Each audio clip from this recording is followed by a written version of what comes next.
to tonight's, oops, now we'll open the meeting up now that we're recording. Welcome to tonight's meeting of the Oakland Mills Community Association Village Board.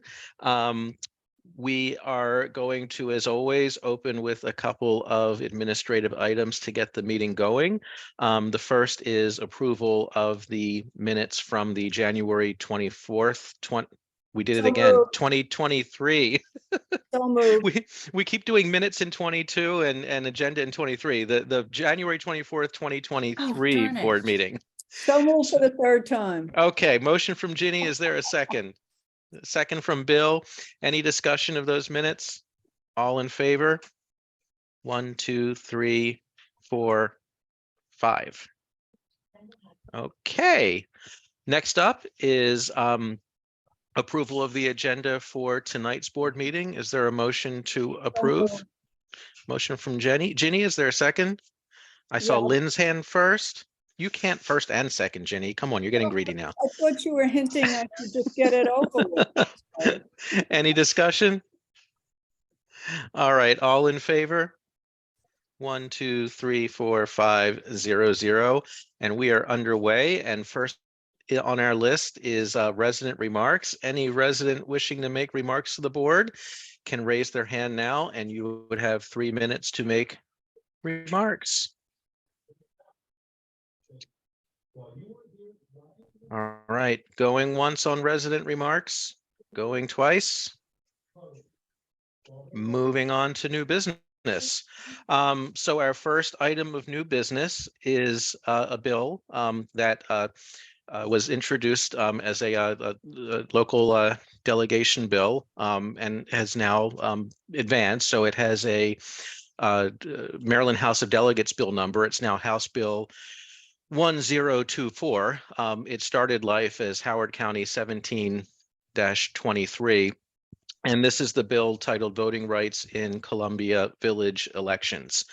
And unfortunately, this bill, I think, caught us, and I think from what I've heard, from other villages, most, if not all of the villages, by surprise. So it's not something we've discussed before. It kind of went out there quickly and had its local hearing pretty quickly. And essentially what it would do, by my read here in Oakland Mills, is it would change who is eligible to vote from effectively one vote per unit of residence. So single family home, one adult votes, flip a coin with your spouse or something. Own a large apartment building, the owner gets one vote for that building, and then each renter of a unit gets one vote for that unit. To basically any of the adults on the deed of an owned property or on the lease of a rented property would get a vote. That seems to be the change. Here in Oakland Mills, our articles of incorporation have always given commercial property owners a vote, have always given private residential owners a vote, have always given unit renters a vote. So it doesn't really change the type of people who can vote. It changes the number of people who can vote within those types, and more specifically within the types of homeowners and renters. It really doesn't say anything at all about how this would be administered or anything like that. It's actually a rather simple looking bill, but I think it's something we need to discuss, because as I looked at it and thought about it, two thoughts really immediately came to mind, and they're kind of related. One was, and I've brought this up before, one was why we're private HOAs, right? Everyone buys into this. We have legal documents publicly available. They know what they're getting into. So why is this for only those HOAs that happen to be Columbia villages? Why isn't this something statewide? If this is Maryland state legislation, what is it, special about Columbia when really we are HOAs? Our only legal authority is to enforce covenants. Everything else we do is really advocacy for our community. But, there's nothing legal that we can do within the community other than enforce covenants. And then the second, and I guess there's a 2A and 2B, they're kind of related. No one came and talked to us about what it would take to do this. And as I looked at how we do our elections, it's pretty simple right now, right? We know what all the properties are in Oakland Mills. We know we can basically check off a property voted or didn't vote. Each one gets its unique number for online voting or mail-in. We have a big spreadsheet when people come in to vote. And once a unit casts a vote, the votes cast, that's it. If it tries to cast multiple votes, we throw them out. To figure out the who's who of everything, we'd basically have to account for all the adult residents in Oakland Mills who appear on a deed or a lease. I suppose on a deed for ownership, we could do that if we could get like a nice bulk download from the state database or something that, that's publicly accessible information. For renters, either everyone renting properties in Oakland Mills would have to offer up leases, which are private contracts between them and the people leasing, or we'd, have to basically demand that everyone bring in their lease if they want to vote and identify themselves and confirm that they're the person. And when it comes to online voting, mail-in voting, I actually really couldn't wrap my head around how we're going to do this, because we don't have a board of elections. We're not a government entity. We're a private association. So as I was just kind of figuring out the math in my head, I thought, well, oh my gosh, if this became law, it would probably double what it cost us to put on an election. And I don't honestly know for what gain. Because, if roughly 600 so of our units are voting right now out of what, about 3,500 residences, I'm not sure how much this is going to change things in terms of how much engagement there is. Maybe two people will come to vote instead of one from a household. And I guess if they disagree, they could cast different votes if they both have the opportunity. Same for renters, but it just seems like another quick solution looking for a problem that would be very, very hard for us to figure out how to administer, depending on how much time the state gave us to do that, should it become law. So that was sort of my take. And once I finally had time over the weekend to sit down and read this and review it and think about what it would do. Lynn and then Ginny. Yeah, I had a few things. One was just the impetus for this. Why was this brought up now? What is the reason for this? Makes me a little suspicious that there's something that we're not hearing, that this suddenly appears. The second thing is, as you said, Jonathan, what's to be gained by it? What do we get out of this except a lot of complication? The third one is why is Columbia being singled out? Why not every HOA in the state, if this is a state thing? And then finally, it's a matter of standing, that if we're going to change, it would require either changing our covenants and the covenants of all of the villages in Columbia, and who is putting this forward without coming and asking all of the villages if this is something that we're really behind, that we see that there's a real issue here and we really want to change it. And then finally, I don't know if you all saw Joel Horowitz, who really scrutinizes all of this stuff that goes on in the county really, really thoroughly. It's a long document that is really well researched, and one of the main things that he came up with, aside from how do you define who is an owner, who is a person, who is how do you define that and how do you verify it? But also the unforeseen consequences, but mainly that none of the villages knew anything about this. We weren't consulted, and it's something that basically changes the commitment that we all made when we purchased our properties, or when you sign a lease or whatever. You know what you're getting into, and then all of a sudden changing the rules without coming to us and asking if this is something that we all want. Mm-hmm. So that's me. I think I really agree. Joel said that it should be just, we're going to pull it and bring it back maybe to the next to the next, after this General Assembly Next session.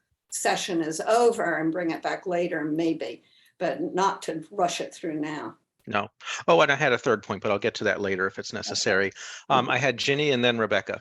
Well, no, go ahead, Jonathan, do the third point, if you want. Well, just in defining, how many votes. The other thing I found odd about this was when it comes to renters, it gives everyone on a lease the vote in villages that allow renters to vote, but does not change anything for the villages that don't. So if it's really, to democratize all of Columbia for all adults, why isn't it going further? Not that I want it to, but even that to me was suspicious, because it explicitly says that, in villages where renters can vote, we'll give everyone the vote. Doesn't say anything about villages where they can't. So to me, that just makes things even more unequal in Columbia across villages. If what we're really trying to do is democratize, it kind of contradicts itself. Anyway, Ginny and then Rebecca.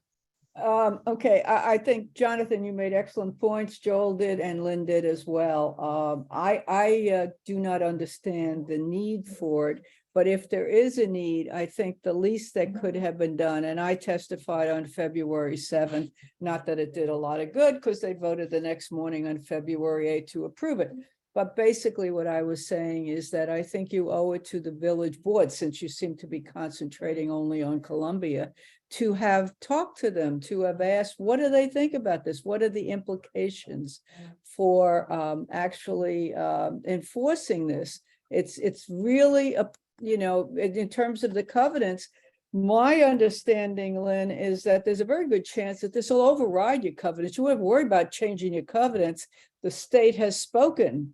So it's not going to be a problem. Maybe there's some sections it might be, but overall, we know better than you do. So I have a problem with not working as a partner with the villages and understanding how, many of them are different. And what do they want? Yes, one person, one vote sounds great, but what are the implications for actually implementing this whole thing, and how complicated it is? What's the cost? So you need to do that. That's a courtesy thing. And I said that on the 7th, and it obviously went over really big, and they voted to continue to support the bill on the 8th. So the only hope realistically is it's in a committee, and you've got to get in touch with the committee and tell them you want all the things you've just raised are concerns, and you really don't think this is a very democratic approach, or whatever you want to say, in order to get their attention and get it delayed, and try to get the sponsor to do it. I do not understand. Well, I have my suspicions about what's going on. Let me put it that way, but I will not voice those now. The other thing that's bigger than this that I don't understand, and I honestly don't know the answer, I have questions. There was HOA legislation passed in, I think it was 1964, and the reason it pulled in CA is because of covenant enforcement. If we didn't do covenant enforcement, we wouldn't have been an HOA. So what's the difference between CA as an HOA, the village boards as an HOA? How does that relate to commercials? Do HOA really cover commercial, period? Does anybody that's on commercial property really have a right to vote? I know we're allowing it in some villages, but are we doing it legally? I think there's a lot of things that we need to perhaps get a lawyer involved, a lawyer that CA would partially pay for, each village would pay for, come up with a list of things you want answers to in general on the whole HOA legislation as it relates to village elections. There's a lot of issues. Well, remember, our documents do allow commercial votes, and unlike some villages, our covenants do cover commercial properties. We actually get to determine a lot of what happens with commercial properties. I understand that. Exxon, lots of good example. But I don't want to go too far off this legislation, because one thing I know almost for sure is we can't afford more lawyers this year here. Well, maybe The bills, all the bills haven't come in from the case I talked about last week that got dismissed, but let's just say we may not be advertising any more donations for the rest of this year. Rebecca? Can you hear me good? Yes. I am here on my new computer this time. Awesome. Now I forgot what I was going to say, thinking about my computer. So I'd really love to hear the people who made this bill. I'd love to hear what the advantages to it, because I can't, other than giving more people a voice. But to me, it seems unfair almost, not to mention all the complications that you mentioned, but we're an HOA, not a public government. And we pay our assessment fees. And that is what our government is how to spend our assessments that we have paid into. So whether my house has 8 adults in it and Lynn's has 2 adults in it, we still pay the same amount. So why should my house have that many more votes than Lynn's house, since we've all, put in our fair share in a different, so it doesn't make any sense to me, especially because then you can compound the issue by, if I own a house with several other people and then we rent it to several other people, now maybe one property is getting 10 votes. Whereas, the same amount of property is just getting 1 vote from a single owner. So it doesn't seem fair. So I'd love to hear the person who wrote the bill why, or hear the advantages to it, because I always want to hear the other side. But to me, I don't like it at all. Bill? I am 100% for getting the bill withdrawn, have the powers that be on the county council and the Howard County delegation hold a forum with all the village boards of the 10 villages NCA and discuss village elections from the ground up. What should they be? Okay, as a start, and that should have been done before this bill was even written, period. If you're going to be good leaders, that's what you do. Number 2, I always look at power and control. Every human transaction, to me, I look at it from a money perspective, a love perspective, and a power and control perspective. And my opinion is that somehow in this, there will be a shift in power and control. And what would be the end goal? My opinion is CA.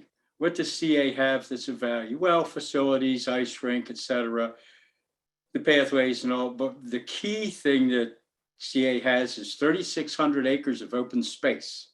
And with only about 2% of Howard County land open now to be developed, and that's about it. Powers to be will want to gain control of the CA board, get the CA board to vote to open up open space for development. And where we now see trees and grass, et cetera, you would see homes and commercial properties, et cetera. That's what I think is behind this. And going forward, any kinds of issues with CA changes, et cetera, that to me is the bottom line that people are going after. So I'm 100% for withdrawing this bill, then getting the county council members and the Howard County delegation members to forum with the CA board and the 10 village boards to talk about what should elections be from the ground up. Kill this bill, it's irrelevant. Let's start from ground up. Who should have the power and control, et cetera, because there's lots of inequities. And we do need change. I'm for change in Oakland Mills because a condo, townhome, or single family detached home that is owner occupied gets 1 vote. One that's rented gets 2 votes. The owner gets 1 and the renter gets 1. So there's inequity in our current system that I feel needs to be changed. So thanks for listening. Thanks, Bill. Lynn? I have another question with this, and that is that if this is being introduced into the on the state level, that I think I heard from Bill and from you, Jonathan, that this then supersedes all of the covenants that we all have in our separate villages. And so what I'm wondering is that I know that one of the things that CA does is that it has, as I understand it, it has legal representation in Annapolis to look at what's being done and what's being considered as far as changing HOA laws go. And so did they come back to CA? Jenny, this would be a question for you, and say, hey, there's this stuff brewing in the State House, and you all had better be aware of it. And so that's a question. And Jen conveniently has her hand raised. Ginny, can you hear us? I think she's having technical difficulties. No, the technical difficulty is simply unmuting myself. Oh. I was trying to find what Wes said, and I believe I don't think he took any position. I think this is what brought my attention to the bill. When I read it, it was sort of on the list, but no, like, hey, you got to look at this. So we did talk about it at the last board meeting, and I told them what I had done on February 7th, and that I really encouraged them to get a hold of their village boards and get their village boards actively involved. The timing is really tight, I realize, but that's a good point, Lynn, and I'll see what we can get done.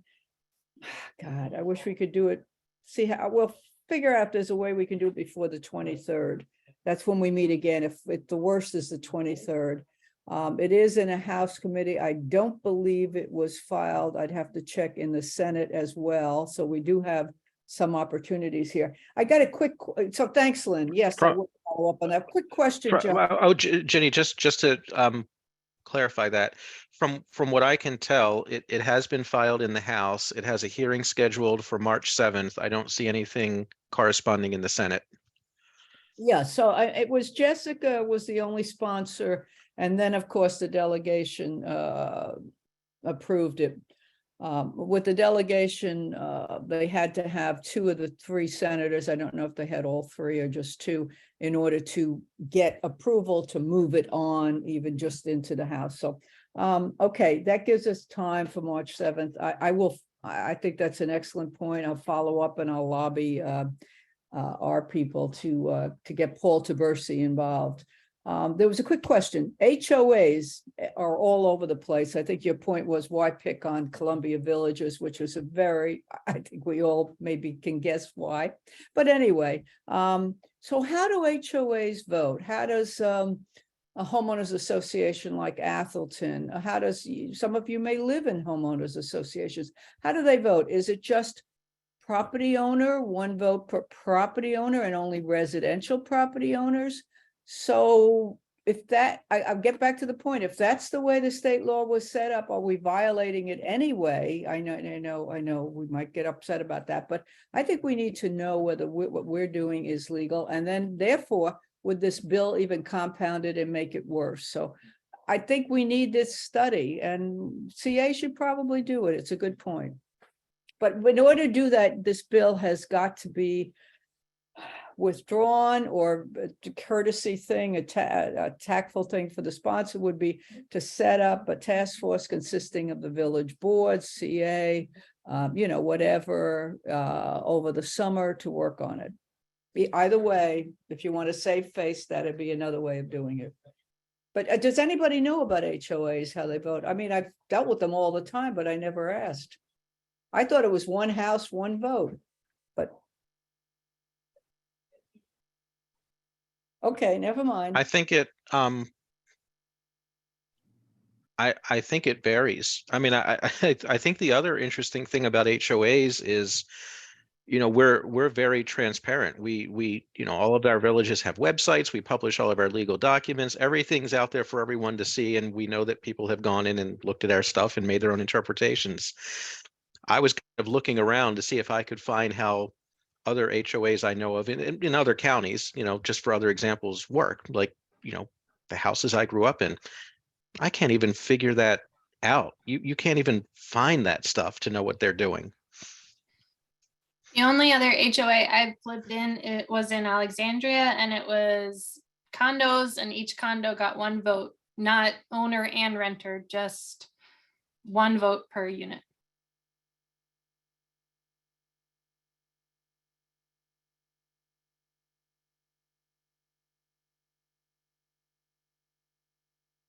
Jonathan?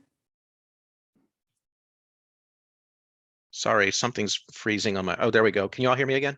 Yeah. Okay, Lynn. Yeah, I just want, just to pick up on what Rebecca was saying, that not only that if I own my house and my husband and I got to have two votes and we rented it to a household where there was 5 adults, that and then that compounds how many votes there are. There are also people who are owners of multiple properties within a village. And so they get a vote for every property that they own. And then all of their lessees get votes for those properties. So it really skews. I mean, you can end up being the single home family owner, and with your 1 vote, and you're totally outweighed by these people who are turning ownership in an HOA into a business. And so that seems unfair to me as well.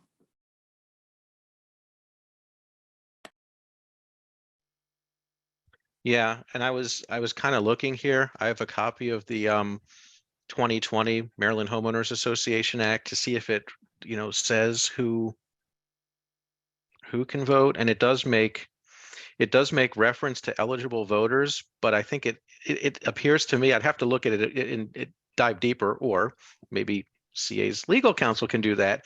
It appears to me that it sort of leaves it up to the HOA to define who the eligible voters are, but I could be misreading that. Yeah.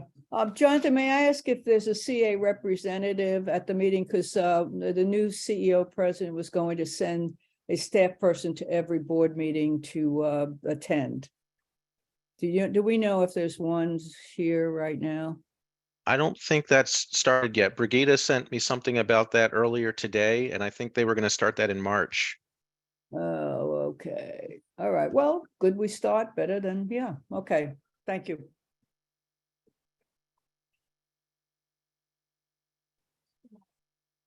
All right, any other discussion?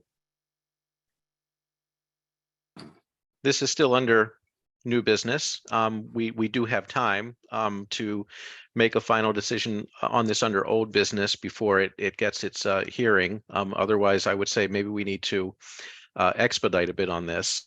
Unless I was going to suggest exactly, it's for the expediting, is that maybe that we should come up with something that we would want if we are, and it sounds like we are, just consensus is that we would like to have this thing withdrawn and be reconsidered and rejigged totally, that maybe we should come up with some sort of a plan for doing that, so it could be presented at our next meeting and we could move ahead with that.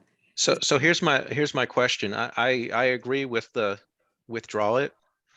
Do we even want to offer reconsider or anything, or do we want to say this, Kill it. we are private associations, stay out of our business? Kill it, yes. Yeah, just kill it.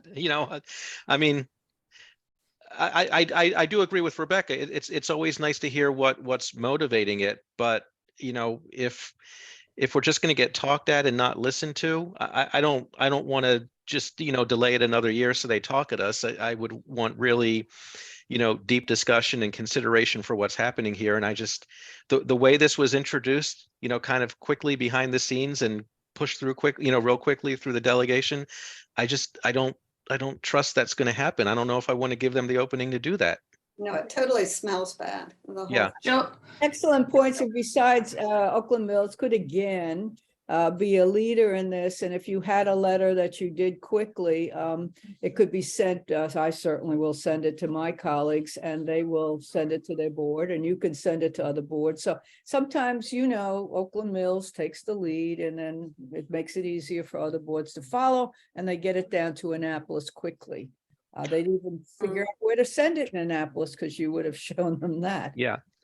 So Lynn, when you say expedite, are you saying like draft something, get everyone's agreement and send it before we meet again? Or are you saying let's just start drafting something now because we all think we know where we're going with this, and then almost rubber stamp it at the next meeting? Then we can vote on it. Okay. I mean, I'd be happy to draft it up. Yeah, that's what I'm thinking. Okay. I'm seeing that Joel Horowitz has his hand up even though it's not resident speak out. Do we want to hear from him? Since we can briefly. We're almost out of time on this topic, and I think we have consensus, but Go ahead, Joel, if you had anything to add. And you've probably figured out what you've missed, but basically there's consensus among this board that we should say this bill needs to be withdrawn. Yes, thank you. My computer would not let me do anything or log on and everything, so I missed everything. I think, I hope you had an opportunity to read my questions, which I think some of them I saw from your email correspondence I had already included, and Lynn's discussion about the uneven voting I'd gotten from other people, and that's in there. So I hope you see how complicated it is from the practicalities, and whether, Jonathan, I hadn't looked at the other parts of the HOA Act, but whether it's amending the governing documents by changing what a member is without saying so, and whether the other provisions, as I wrote, about restricting voting rights or not paying assessments if the villages actually had assessments, or being outside of the restrictions, if those are also superseded by the requirement. And then the provisions in least the Harper's, not in River Hill, I looked at yours, that the board can make rules for proving your residency or right to vote. I can't tell if that's superseded or whether you could actually undo all the concerns that Lynn was talking about. So yes, there's so many problems, and they think it's simple. And make sure you're also reading the House bill and not 1723, because they amended it. They added subsection C, as I wrote. Yes. It needs subsection D, as I just said about the regulations, because it's the opposite. Can the people who are prohibited from voting be prohibited under the governing documents if the bill doesn't do that? Because nobody looked at the governing documents when they drafted this. Yeah. So So- yes, I'd hope you write a letter to the delegation to withdraw it, and if that doesn't work, then to go to the committee, because I talked to Jen Charasa. She said to go to the committee, but she's on the committee. Natalie Ziegler is also on Environment and Transportation and represents River Hill. So hope you reach out to them as well and see if it doesn't get scheduled. The Environment Committee is scheduled up to March 9th with hearings. They have about a week after that, I guess, until the last day to report the bills. So I don't know when they're going to try to add the two delegation bill to that committee.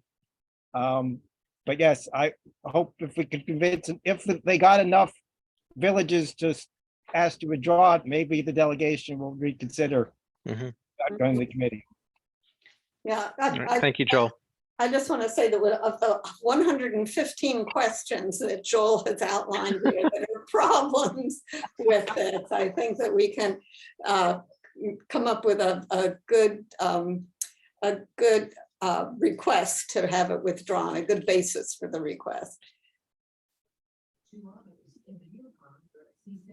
All right. Council members supporting us, do we know, or the county executive, or, I'm just curious.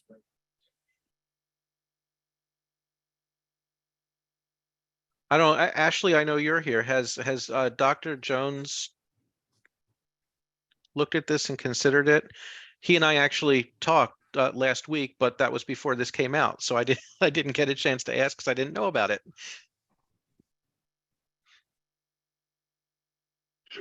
Hey, Jonathan. So yes, our office is currently reviewing that legislation. We do have Okay. a copy of it.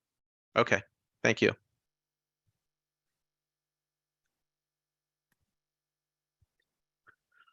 All right, so I'll start to draft something up.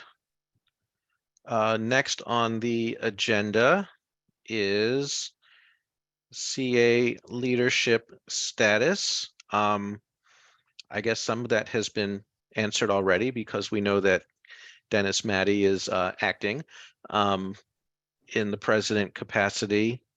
And well, actually, it's also in Ginny's, we have it twice. It's in Ginny's Columbia Council report. So really, I put this on here just so that we can get the the latest, the what happens next. Now that the I guess the former president has, or the board has accepted the former president's resignation. Obviously, we have an interim, but I don't know, Ginny, if you can comment on the process that follows, what the timeline is, what the search will look like, all that fun stuff.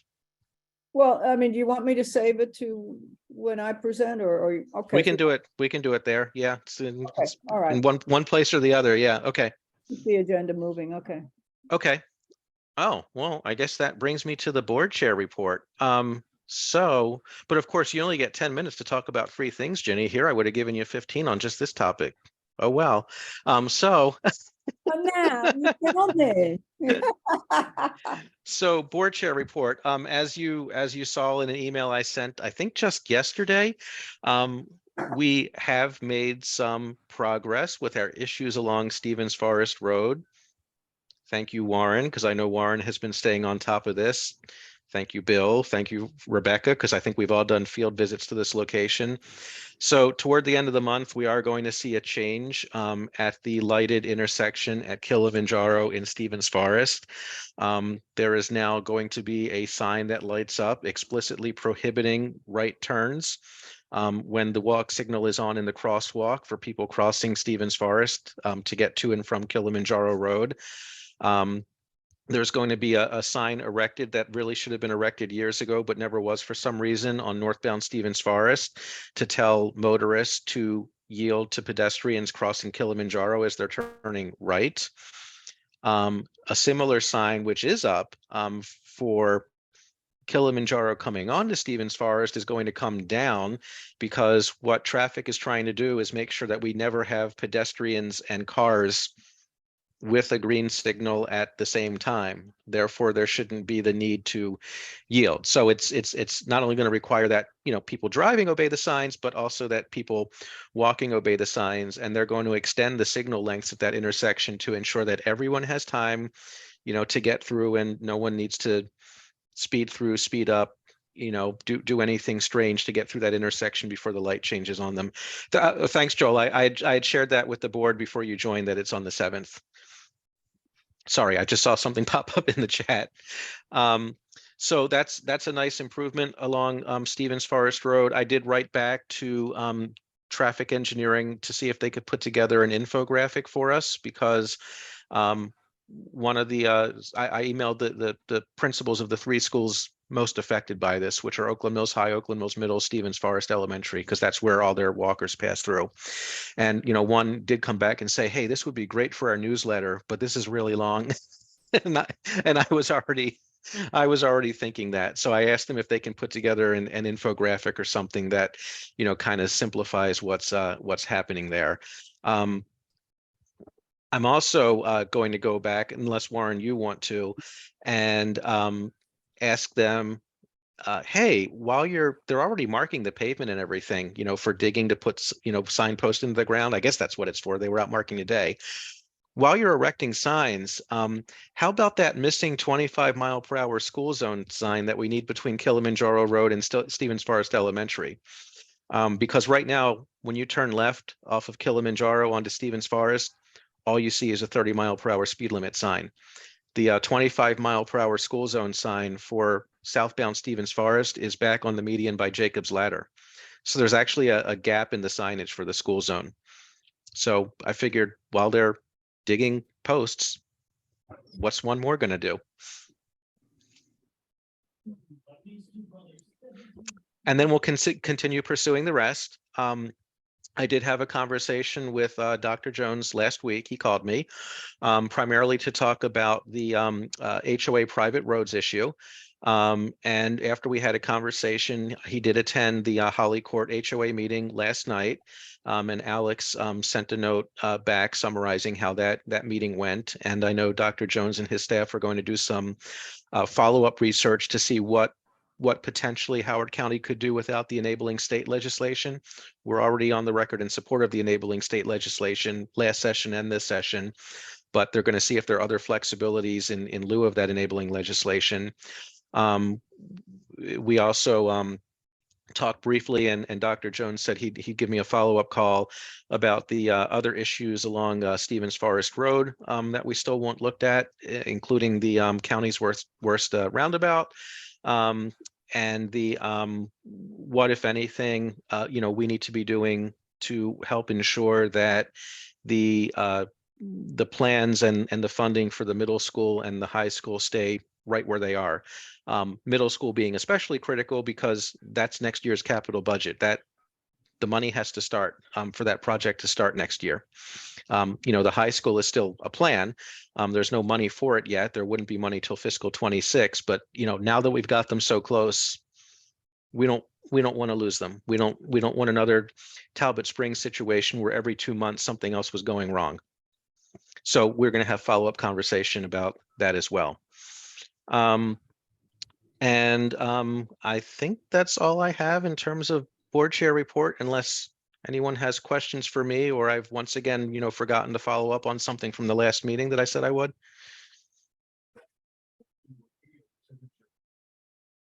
Okay, let's toss it over to Ginny, CCR. Okay, thank you. Let's see. As far as the CA budget, we'll be voting on that February 23rd, or we're scheduled to vote on it anyway. It looks like the capital budget is not going to change from $11 million, though we seem to be getting more items clarified as to who's doing what. One of the things that several of us on the board brought up is, in the past, when the villages write a letter with budget requests, they actually got a response, and it was also posted in the budget, the draft budget that the board gets. That hasn't happened. I don't think it happened last year, and certainly it didn't happen this year. So some of us are trying to get that to happen, because I think when you take the time to write a letter with 5, 6, 2 requests, I think you have a right to know, yeah, we're going to do it, no, we're not, or if we are going to do it, here's where you can find it in the budget, etc. So that has not occurred, and that's wrong. So I'm going to continue to be fighting to get that done. It's just a matter of sharing that information. I don't understand why it wasn't done. I've never received an answer on that. And it's just good communication with the villages. The other change you're going to get in the communication with the villages is a staff person being assigned, rotated to go to a village board meeting. So you'll have that as well. And I know the CEO is planning on going to every village as well, which I think is important. He takes the villages very seriously. So that will occur as well. As far as the other things in the budget, I don't anticipate that the annual charge or the rate will go up. We voted, I think, once or twice, and we're going to vote a third time, February 23rd, not to increase it. My position has always been the state manages to increase your assessment, whether the county increases fees, that's enough. CA benefits from that, quite frankly, and I don't think we should be increasing the amount. So many of us feel strongly about that. So I don't anticipate there's going to be a change there. Let's see what else. We're trying to work on whether we can resolve the funding for the Inner Arbor Trust, which I will tell you, I feel very strongly about that. The little bit of money they're asking for, and you look at how many free events they do, diverse events for the community that are absolutely free. And this is not CA's organization. I wasn't involved in creating it, but this is CA's organization to protect the land. They provide programming, etc. So I don't even see it as a grant. I see it as supporting an organization, and they got a couple of $1 million from the state, and I think some from the county to work on other buildings that should be down there, etc. So it should be a partnership. We should not be fighting with the Inner Arbor Trust, in my opinion. We need to work together. There's a lot of benefits that the Inner Arbor Trust, in my opinion, again, as an individual board member, I believe have brought to the community. And those free events are precious, I think. So.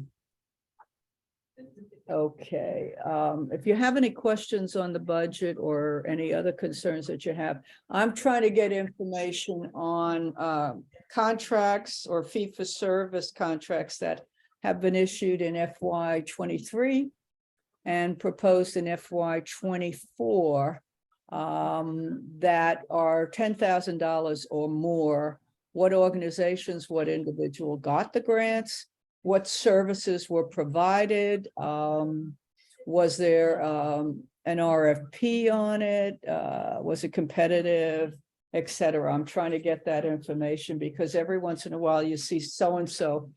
While the administration said there'll be no grants in this budget, you suddenly see somebody's getting money to, organizations getting money to do X, some other organizations getting money to do Y. I'm failing to understand the difference between that sort of thing in contracts and a grant that's in the grant column. I'm totally lost on that. I don't see the difference. So I want to get to the bottom of, and where is this money coming from? You know, what department is it in? Board members do not know that. Another thing about CA is the general counsel. The general counsel resigned the day after the CEO president's resignation was accepted, and the president had contacted, had her lawyer contact our lawyer to work out the resignation conditions. We would then get them and decide whether it was reasonable or not, and then sign off on them. So, but the general counsel is a very serious problem. In the past, the general counsel reported to the board and to the CEO president. 2 years ago, the CEO president changed it so that the general counsel ad said that the general counsel would only report to the president. That's not the way a lot of us think that that should happen. Then the board has no legal advice. I mean, you could say that, yeah, they give some legal advice to the board, but it's not the reporting. It is not the same, and it's not acceptable to quite a few board members. So we're working with the interim CEO to work on that, but that'll be the interim CEO. Dennis will be the person responsible for hiring the general counsel. We've got to get moving on that right away. We have approved an agreement with Dennis to be the interim CEO president. I hope you find that acceptable. I don't know, but we felt it was important to act quickly on this whole thing and get stability at CA. I think we're going to have an excellent relationship with him, a team approach to things. We will be able to talk. We are talking with him and work with senior staff, and this is in a positive way. So that when we think about an item on the agenda, we work it out in advance. And actually, there are some things I'd like to set up where you not just have the staff looking at it and some board members, but you also have other people looking at it that have expertise, so that by the time it comes to the board for a hearing and a decision, it's well thought out. And then the residents have a chance to, of course, look at it and comment. So I think that's important in terms of being really organized. And you're going to begin to see that, including some changes in what had been proposed as the February 23rd agenda. You'll see your favorite topic, I believe, removed, ethics. That's sort of a joke, guys, but anyway. And you'll see that those of you that have watched the meetings, you will see that hopefully in March, you'll see a lot of work done in the meantime, and you will see the ethics code and the ethics enforcement policy both introduced for discussion the first meeting in March and voted on the last meeting in March. So it will be handled in a way that is very well disciplined. And that's important. I'm tired of these discussions on ethics. And I'm for ethics at any rate, never mind. So what else? Tot lots, any other questions on that? And then I'll move on to my favorite subject and Rebecca's and Lynn's and Bill's tot lots. Lynn? Yeah, maybe I just zoned out and didn't hear it, but can you tell us what's going on with the RFP that went out for a search for the new CEO and what the timeline for that is? There isn't any. It was approved, it was my motion to look at starting a process, but at that point, we did not have an interim CEO president. It was like, how do we deal with this situation? Because it was kind of quick noticed by the previous CEO president that she was going to resign. So we didn't have much time to really react to that. So we did that motion and it was approved, but I'll give you just my own individual opinion. I think it's important to have, to show you have confidence in the person you just appointed as the interim, to really give that person a chance to perform and know that they have the authority, and then senior staff and staff there know that this is the person they have to deal with. And I mean that in a positive way. So I think you have to support the staff person that you've hired. So I'm personally not as anxious to spend the money, although it wasn't that much last time, but to spend the money immediately doing a search. But you know, it'll be done eventually. So that's I'm giving you my own 2 cents. You may be very happy with Dennis. You're certainly going to get enough chances to see him and work with him.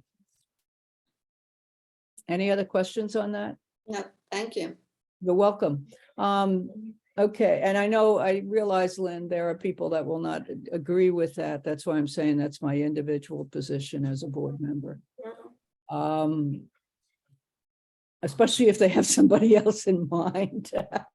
Okay, tot lots. Wait, Jenny, Yeah, I'm sorry. Rebecca? that's okay. You said you're going to get to discuss the terms of the resignation and whether you guys accept them and what that financially looks like and all that. How does that work? I mean, what if you don't agree to whatever the terms are, then the resignation is not accepted? The individual had, I think this is okay for me to say, her lawyer contact our lawyer, which personally I didn't realize was our lawyer on this, but anyway, and say what that individual wanted in order to say, I'm resigning and I want these terms. It's then up to us to figure out what's acceptable, what isn't acceptable, get the whole board, negotiate it so you have a so-called package or a deal. Then you bring it to the board in a closed meeting, because it is personnel, and see if the board's as a whole is agreeable to that. It was the chair and vice chair that would work on it. And if the board's agreeable, you have an agreement, because this is what the individual that's resigning wanted. That doesn't mean the person got everything, and I cannot discuss the terms. Although, quite frankly, if you want to look at the 990, you can probably figure some of this out, but we're not allowed. The person insisted upon a non-disclosure agreement in there. So we will honor that. And the other thing is that we not say anything bad about the individual, but then, and the individual not say anything bad about us, So Ginny, to follow up to Rebecca's question, because the CA board put out a press release saying it accepted the resignation effective immediately. So I guess my question is kind of similar to Rebecca's. What got accepted? Well, no, that's the is it a contract, called a contract? That was the agreement between the previous CEO president and the board as to what was the conditions of that person resigning. But I guess that's the question then. What still needs to be worked out if the board accepted the Nothing, conditions of the nothing. resignation? Nothing, absolutely. Nothing. I'm sorry. Oh, didn't- I thought you were Done, saying that done. the lawyers were still talking to finalize this. No. I was trying to explain the process. No, it's over, done with, and we accepted, Okay. that person accepted, there were some changes. You negotiate, you always have extremes. And you negotiate in any transaction. And then it was worked out and it's done, over, finished. So that's, you move on, next step, and immediately the CFO takes over. And the question for the board is, what do you do next? And we didn't want a long period of time trying to find somebody, et cetera. If we had somebody that was acceptable to majority of the board, plus was interested in the job. So that takes a little bit of time, work that out, and also draft a letter, agreement, and what, conditions would be, et cetera. And that worked out rather quickly, I think. And I hope you'll be very pleased with the selection. I think you'll see much more transparency, openness, meeting with the villages. Just this one thing, as we talked about, I think you'll see a lot more. Frankly, I would like, don't repeat this, but him to come to Oakland Mills first, but I'm sure every CA rep would like that. But maybe Brigida, where's Brigida? Could work it out where she calls and asks him to come tomorrow to visit Oakland Mills at your next board meeting. Oh, well, never mind. So the terms of resignation are not public, or not going to be known to us CA residents Yeah, that's a contract. that we're paying for? It's not a big enormous amount. That if you're thinking what people have been saying, that's not true. But I don't know what anybody's been saying. well, at our meetings, residents speak out. But the point is, the individual does, it's if somebody's saying, I'll resign if you have these conditions, and one is non-disclosure.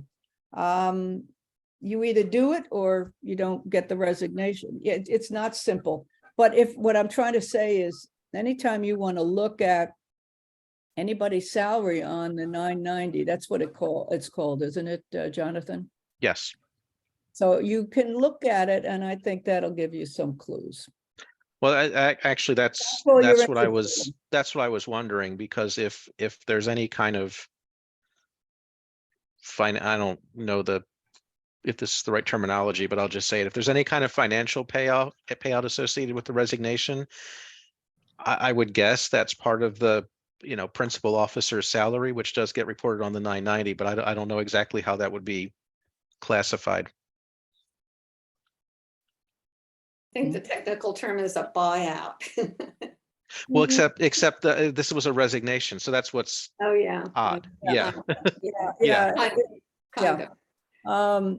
So I don't think this is uncommon, Rebecca. If somebody wants to sue and have the document open, hey, go for it. I'm not going to get involved. But this is a legal thing, and that's it. Oh, so Sandy, who said she was going to go cold turkey for months, is not said only that. here, I but now said has you her could hand not take the raised. village out of me. I have a quick question, because he gave me this title when I came on, so that means I can raise my hand whenever I want.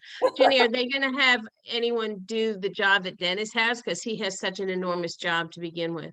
That's an excellent question. Thank you. You're welcome. See, she's got to run for CA rep in Long Ridge.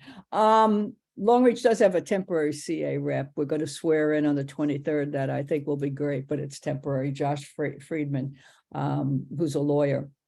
Yes, he has in mind. Some of you met him or saw him, Nick, that presented on the tot lots. He's been, Dennis and, he's working on the transition. He believes very strongly that Nick can handle it. And Dennis, as you know, that's one of his first loves. So believe me, there'll be oversight galore in that department, but he seems to think Nick can do it, and that's out of our hands. But if that answers your question, Nick would be the transition. Now, I don't know if he formally did that yesterday or not, but that was what he told me would be his plan. So do you know Nick? You work with Nick? Okay. I got to talk to you. I meant to talk to you offline on something I heard. Okay. Wait, hold on for a second, honey. It's upstairs. I put it upstairs. What, my pills? Yeah, because you forget. Yeah. Sorry about that. Tot lots. Is that okay if I move on to tot lots? Sure. Okay. One, I could not believe, well, I believe it, but I mean, what an outstanding testimony Rebecca and Bill did on tot lots playgrounds, the subject that was on our agenda. They were phenomenal. And for the first time, you had lots of board members asking questions. I think they were up there for 15 or 20 minutes. I mean, they kind of took over resident speak out, and they got a lot of praise. I actually heard from people that watched it, that weren't in the audience, but had watched it, that got back to me and said how great it was, that they really saw it was just phenomenal. So I want to thank you so much for both your written testimony, Bill and Rebecca, and your oral testimony, and the way you answered those questions. You got people really excited. It was a very long discussion, which it wouldn't have been if you two hadn't been up there. And my colleagues told me later they were very proud of you guys. So I said, well, that's why at the end. Now, I don't know how this will turn out. I'm always hesitant to say we have a deal, but Dennis did say at the end, I don't know how many of you hung around for that, but that he thought part of the solution would be to consider, well, actually, he said to do a pilot in Oakland Mills, which is what we've all been asking for and what we actually did for a year. And then the previous CEO killed it. But to do a pilot with Oakland Mills. And then also to look at other issues that were raised in general, like equipment, et cetera. So that they wouldn't be moving ahead with the boilerplate thing on every tot lot. They would be looking at that too. They wouldn't wait necessarily for the results of the pilot, but the pilot would clearly, you need a lot of resources to do a pilot in every village. So you can't do it in more than one village is the point he was making. And I totally agree. And especially if you want to be something that you can replicate. I'm big on pilots. You find out what the mistakes are, et cetera. So I think it could be, if we can get it through on the 23rd as part of the budget, I personally think, I don't know how you guys feel about it, could be very exciting for Oakland Mills. And many of you have shown leadership in this area. And it's really open space, how you use open space. So it's not, I don't want to get locked into the word tot lot. It's use of open space, and you will be very creative. I know that. So I'm excited about Oakland Mills getting it. I hope you are as well. Maybe a little bit. Jenny, I've been thinking on a word for it, because play space is good, but doesn't encompass, I think, our whole vision about concentrated recreational area. You're muted. Concentrated recreational area. Well, each one is a concentrated recreational area. Okay. CRA. Sure. Yeah, and you definitely don't want to put play on the end of that because everyone loves acronyms. CRP. A concentrated recreational area for play. Okay. I think that should be it. We definitely will do that now. I think we had some of that before in some of these tot lots and still have. Never mind. Okay. All right. Okay, so hang on to that. All right. Idea, Rebecca. If you guys become the pilot. So I think it's exciting. Reason I hesitate or stutter here is you do have some board members that, wait a minute, me too. What do you mean, Oakland Mills? So that's one of the problems. But I hope we'll work through it. I'm certainly going to fight for Oakland Mills. And I'll just be my usual Irish stubborn self. Okay. So, I mean, unless you're going to tell me you're not interested, if you're not interested, you bloody well better tell me now. I don't want to waste time. Hello, anybody there? Ginny, on the village board meeting where we discussed this, the village board voted unanimously to be in the pilot, and that's in the recommendation. Okay, so that's already been decided by the board, our board. Okay. Well, I think it can be exciting. And I know you're going to have a lot of residents involved in this. And it's not going to be easy. You're going to have residents that you're taking away my tot lots, or you're taking away my tot lot, or, so it's not going to be easy, but I just think if anybody can do this and do it well and make a difference, it's the Oakland Mills Village Board. So, and community. Okay. I think I've gone on long enough, but anything else that I missed or anything that I haven't covered or something I've covered that you don't think I covered adequately, like the first two questions you had? Okay. All right. Thank you. All right, thank you. Well, now we go to our village manager, Brigida, for the financial and operations update. Well, I will let you know that it's been a little busy because I have been doing multiple jobs, but thankfully everybody has been super helpful. I do have an interview tomorrow morning for a rental and venue coordinator person, and hopefully that will go well. So Sandy's coming in tomorrow morning? Yeah, yeah, exactly. And I plan on putting an ad out for the event coordinator to start, hopefully get applications in by March 1st. Our busy season really starts in April into May. So I'd really like to have them both in place by then. I am working with the bookkeeper and the accountant to do the third quarter financials. All a learning process, but all going well.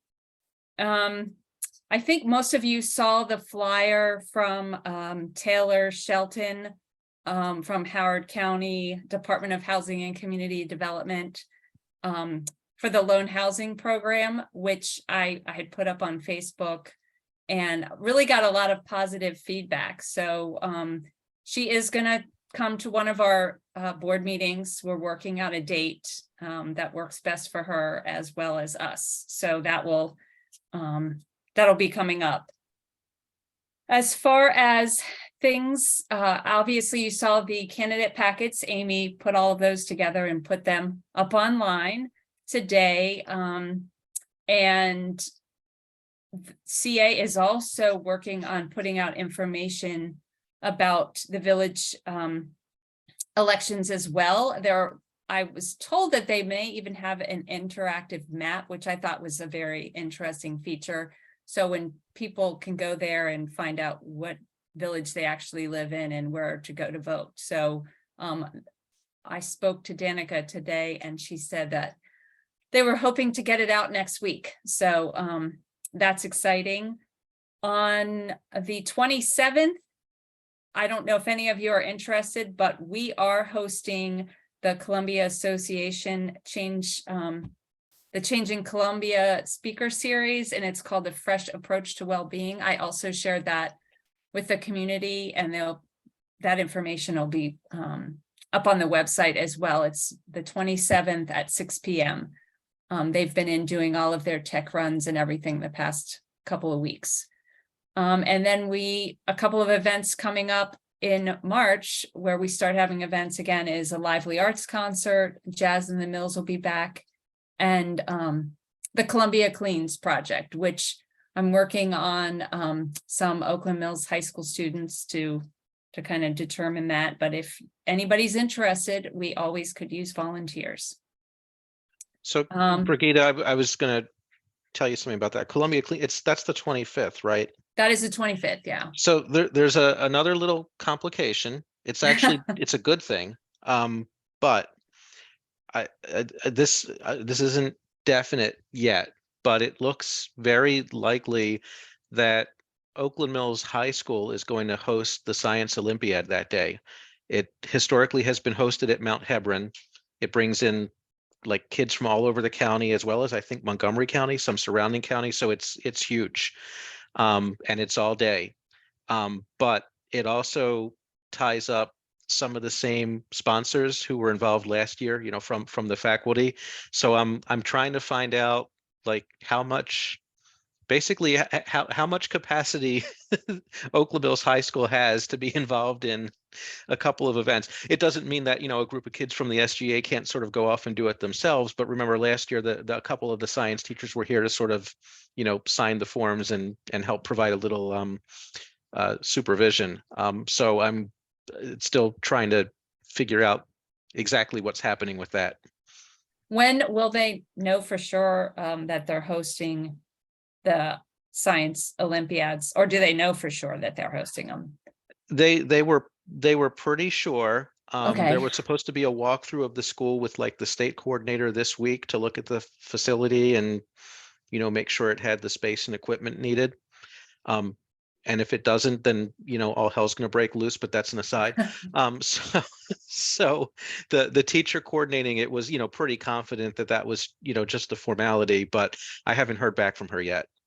Okay.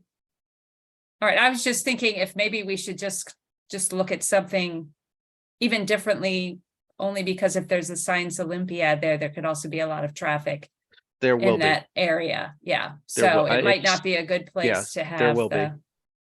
Okay, well, as soon as you know that, if you could let me know, I have a couple of things drafted to go out to hopefully acquire some other volunteers. So if Okay. that needs to happen, I have it already. If I recall, I think I heard something like along the lines of 700 people, but I don't know if they're estimating 700 people would be there or it's 700 students, Oh. plus obviously like parents and guardians. Because if it's 700 students, that's like having half the population of the school there on a Saturday, but they're going to be coming from all over the place. They're Right. not going to be taking buses and walking. Okay. Okay. One other thing I wanted to let you know that I don't know if I forwarded this or Jonathan forwarded, Blandair Park, they're doing some soil, they're going to be moving soil basically, but there'll be a lot of traffic going back and forth off Time Sweep Lane. They said they will try to keep it as clean as possible. I've been in touch with the person in charge of the project. It's looking to start on Tuesday and it'll go, they said, hopefully depending on weather, for a couple of weeks. So just if you get questions about what's going on in that area, that's they are in touch with me, so they've been very responsive. So I think if you had any questions, they said let them know. And I think that's all that I have. Yeah, Brigida, I think you only sent that long note from the county to Warren and me. I did reply to your email and said, yeah, I think it would be a good idea to put out a community notice, but maybe we could sort of make what the county said more concise. So Yes, I did get that. I I did get your email. whatever their terminology is, I don't think that's going to mean a thing to the community, nor will they care. Right. I think the important thing is like big trucks hauling dirt on your road, street sweepers will be present. Here's who to call Okay. if there's a problem, that sort of thing. Okay, I will do that. I can also But put, if they have any extra topsoil, they can bring it over here if they want. I'm just saying.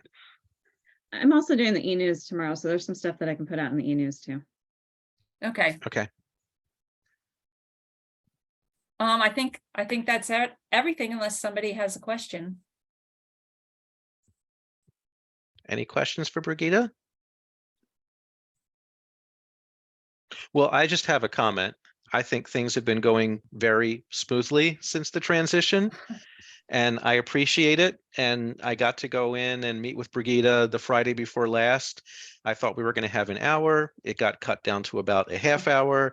And then I promised I'd come back last week, and all heck broke loose at work, and I didn't. I I appreciate all you're doing with not as much interaction as maybe you were hoping to have with some of us so far. Well, thankfully, Sandy has been an email away and has provided a lot of guidance as I go along too. So, and Amy has been great with the election. So I've definitely had lots of help and lots Great. of assistance. Great, thank you. All right, committee reports. Lynn, do you have anything for open report on architecture? Oh, Lynn, unmute.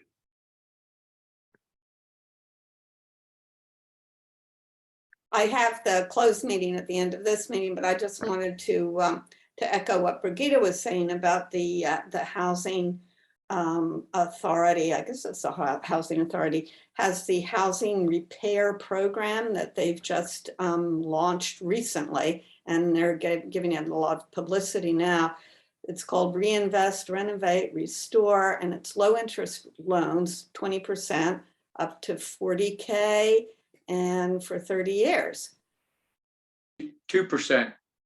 Didn't I say 2%? You said, it sounded like you said 20. Oh, no, 2%. No, not 20%. That would not be a good deal for anybody. 2%. And the good news about this is that there are programs in the county for getting help with doing repairs to your house. And we run into a lot of problems with with our covenant enforcement, with people who just simply can't afford to do the new roof and the house and the siding and all of that.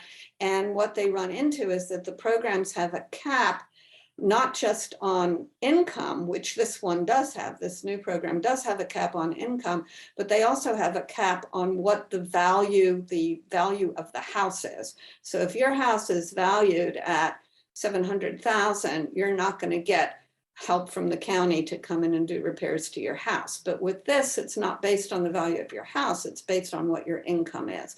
So that's going to open it up to a lot of folks who really, they're, people who are original owners, whatever, that your house has actually appreciated over the past, 50 years, but your income has not skyrocketed to go along with that. So it's really good news for us. I think we're going to be able to, I know Karina has been working really hard with residents when we have covenant issues to try to get programs that are county programs or state programs that can help them out.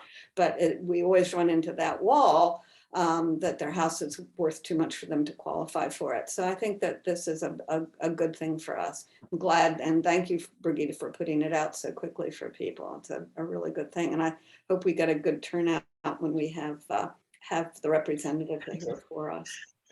Brigida got bombarded because she they sent this to a blind CC list. So I got it. Yeah, and I guess got it Bill too. got it and you got it. And like all at once, we were all saying to Brigida, yeah, get this out and get her in. And we were all replying. Yeah, that's what I said. Get her here ASAP. Yeah. I was noticing that, but it was fine. But that's all I have. Just a good news for Oakland Mills and for all of the older villages in Columbia, I think. All right. Thank you, Lynn. Let's see. Bill, anything on open space beyond tot lots? Well, just a quick recap that Ginny talked about, that February 9th, as I emailed the board, Rebecca and I made a presentation on our Oakland Mills Board's 5 recommendations for the playground areas in CA. It went extremely well. By my count on the clock, it was about 20 minutes, including our presentation and the Q&A session. And by my count, 6 of the 9 board members had questions and comments, et cetera. So it was highly interactive, and I felt very, very positive. So I'll be looking forward to see the CA board vote at their next meeting on the proposed pilot in Oakland Mills. Thanks. Thank you, Bill. And thank you again, Rebecca, too. Okay, Warren, anything public space? Yes, I have 2 things. The first one is anyone who's been on Lightning View Road. Can you hear me? Yes. My, these headsets this new headset is a little strange. It's on Lightning View Road. You might have seen some orange fencing. That is, they're doing stream restoration in that area. That's all I know. Actually, I got the information from Dennis Matty. It's a county road, it's a county project, but he was able to find that information for me. And that was just before he was changed his title. The other thing is this is kind of open public space. It's the bike corrals. This year we're going to do 10 bike corrals. One of those is going to be for Oakland Mills at their fall festival, and we're going to do ones at Ellicott City, 2 of them at Ellicott City, and we're due the 4th of July. We're going to do 4 events at downtown Meriwether or downtown. And we're going to do Bike to Work. We're doing a thing called Sip and Stroll, Books in Bloom, Culinary Walking Tour. So we're doing a lot of different stuff. So that's pretty exciting. And Rebecca's going to help me with that. And there's about 8 of us going to do that. That's not all Oakland Mills, but Yeah.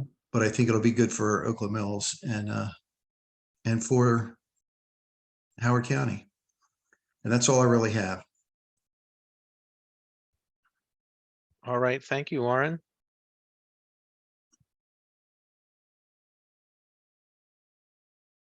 Sorry, I was trying to bring up the form for the closed session. Education Committee, there's nothing new to report because our meeting was before the last meeting. So I guess I reported all there was. I guess I did kind of spill the beans on the Science Olympiad coming to the high school, but that's not something the committee discussed because that was recent news. All right, so the last thing we have really as business on the agenda. Oh, are we going to do? Yeah, let's do the bulletin board. So if anyone wants to leave, they don't miss the bulletin board. Sorry. The reason I'm discombobulated is Brigitte or Amy. I don't know if you saw my chat, but I cannot seem to locate a blank closed session form on this laptop. I think I accidentally deleted or overwrote the blank form the last time we had a closed session and I filled it out for that session. If one of you has it at your fingertips, could you email it to me real quick while we do bulletin board, please? If not, I'll just write everything down at Word and I'll transcribe it later when I get a copy of the form. I will need to get on my laptop to get it if Okay. I can't find it. Okay. Then I'll just keep notes on everything and fill it out later. Because I have one buried in my email somewhere. I just can't find it that quickly during the meeting. Okay, so let's go to the bulletin board. So I'm just gonna sort of start in the reverse order I see everyone. So Amy, anything from the office? No. All right, Ginny? No. Okay, Happy Rebecca? Valentine's Day, everybody. This is wonderful to be with you on Valentine's Day. I'm sure there's no place you'd rather be, right? Right. Nothing for me, Jonathan. Okay, anything from the kids? You guys want to say anything? No? Any announcements? No announcements? Okay. Just, I want to give everyone a voice. Warren? Oh, there's one thing I forgot to mention, and that is the public space meeting will be at the Elk Ridge Library next week at 7 o'clock. Well, you can also call in on Zoom if you want. All right, very good. Lynn? Nothing from me. Okay. Bill? Yes, just real quick. I'm thrilled that we're getting some changes in the traffic light situation at Stevens Forest Road and Kilimanjaro. And as I sent email back to the board, if we could, for public space, deal with traffic engineers on that similar situation at Broken Land Parkway and Stevens Forest South. Stevens Forest South gets a right turn on red onto Broken Land Parkway. There's a crosswalk there. And I periodically see people using it. I used it yesterday to drop my car off and pick it up. Whenever I'm in that crosswalk, I get an orange penny on so that I stand out. And even with that and the walk light, et cetera, a woman didn't stop for me yesterday. I would love for us to deal with traffic engineering and say, okay, we love what you're doing at Kilimanjaro and Stevens Forest. Can you do something similar that would be appropriate at Stevens Forest South, right turn onto Broken Land Parkway? It's a crosswalk. And if somebody, my opinion, if somebody's pressing a button for a crosswalk, lights go on, red lights, you can't turn right on red, period, or something like that, so that it doesn't allow that conflict. It's dangerous. Sooner or later, somebody's going to get it. And sometimes I've seen people with canes walking in there, and they're not going to be able to get out of the way. Okay, so if we with public space could do something, I know that's not technically Oka Mills neighborhood, but it certainly affects a lot of our residents. Thanks. I actually think it should be done all along Broken Land Parkway, because they did it at Broken Land and Rouse Parkway, right? You can, they now have dedicated right turn signals to turn onto Broken Land or to turn off of Broken Land, so that pedestrians, you know, have safer passage. And you know, Broken Land Parkway is a scary road to cross. It's And, a parkway. you know, There's a reason they call it a parkway. It's a parkway, and while I can see why that area may have been prioritized, because there you would expect more pedestrian activity up there because of the concentration of everything and also the multi-use path. I think it's actually a bit more dangerous as you come down our way and then, you know, continue on towards Snowden River Parkway and beyond, because I don't think drivers are expecting to see pedestrians. I think a lot of drivers would be shocked if you told them, hey, you know, you're driving over a crosswalk every day. Hey, Jonathan, the one at Broken Land and Little Patuxent or Rouse Parkway, that was one of our residents. I was working with her years ago. Mrs. Bartola, I can't pronounce her first name. Bob Bartola's wife. Yeah, Sag. I think it's SADJ. Sag was Sag. really upset about that, and we worked with the county to get that done because she rides a bike a lot, and it was like, yeah. So yeah, I All saw your note, Bill. Yeah, that sounds pretty scary. Is there is a pedestrian, you push a button there? Okay, Yeah. there is. Okay. Yep. All right. Yeah, we'll put it on the agenda. Sounds good. I appreciate it. And one time a couple years ago, the vehicle that almost didn't stop for me when I had the walk light was a Howard County police officer. Ooh. Man. Okay. All right, Brigida, anything? Thank you. I got the form. Okay.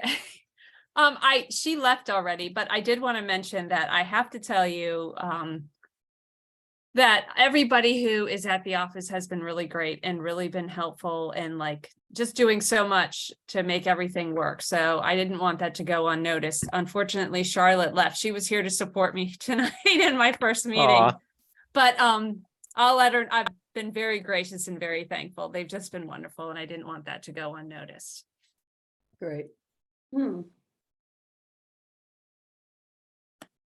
All right.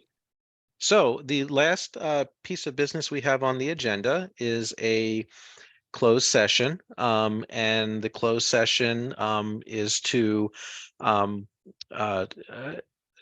consult with staff personnel, consultants, attorneys, or other persons in connection with potential or pending or potential litigation.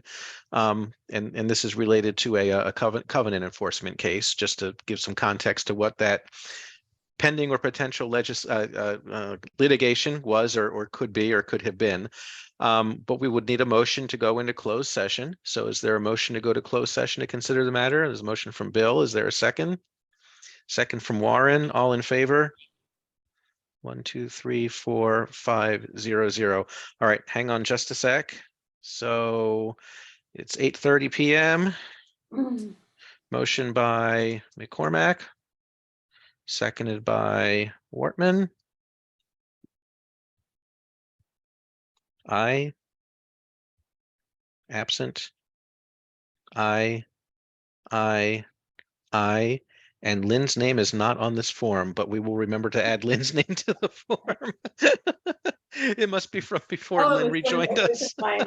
It was from May of, sorry about that, Lynn. I apologize. We I do was have doing an, it quickly. we do have an updated one, don't worry. Okay, Okay. sorry about that. I'll just copy it over again and we'll put Lynn's name on after the fact. Lynn, just don't do anything important or earth shattering that I would have to record on here because I'll lose track. You're only the architecture chair and it's only an architecture matter. Okay, so got that thing. All right, I've got that going.